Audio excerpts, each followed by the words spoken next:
Facebook content monetization যা পাওয়ার জন্য এটা করতে হবে, ওইটা করতে হবে, এটা করা যাবে না, ওইটা করা যাবে না, এই সকল কথা শুনতে শুনতে আপনি হতাশ। আপনি এতটাই হতাশ যে মাঝে মধ্যে আপনি ভাবেন ফেসবুকে আপনি কাজ করাই ছেড়ে দেবেন।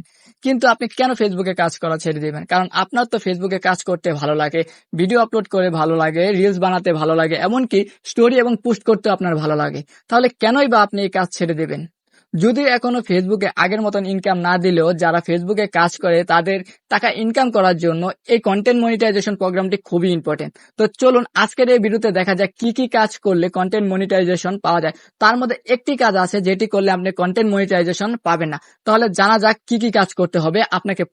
প্রতিদিন আপনাকে ছবি পোস্ট করতে হবে, স্টোরি দিতে হবে, লাইভ করতে হবে এবং কি রিলস আপলোড করতে হবে। তার পাশাপাশি আপনাকে ভিডিও আপলোড করতে হবে। আমি আগেই বলেছি একটি কাজ করা যাবে, সেই কাজটি হলো ফেসবুকের কমিউনিটি গাইডলাইন অনুযায়ী যে রুলস গুলো আছে সেই রুলস গুলো মেনে আপনাকে ফেসবুকে কাজ করতে হবে। স্প্যাম জাতীয় কন্টেন্ট একেবারে তৈরি করা যাবে না। এই ছিল আজকের ভিডিওটি যদি ভালো লাগে অবশ্যই ভিডিওটি নতুন কন্টেন্ট ক্রিয়েটরদের কাছে শেয়ার করবেন আর চ্যানেলটি সাবস্ক্রাইব করতে ভুলবেন না। ধন্যবাদ।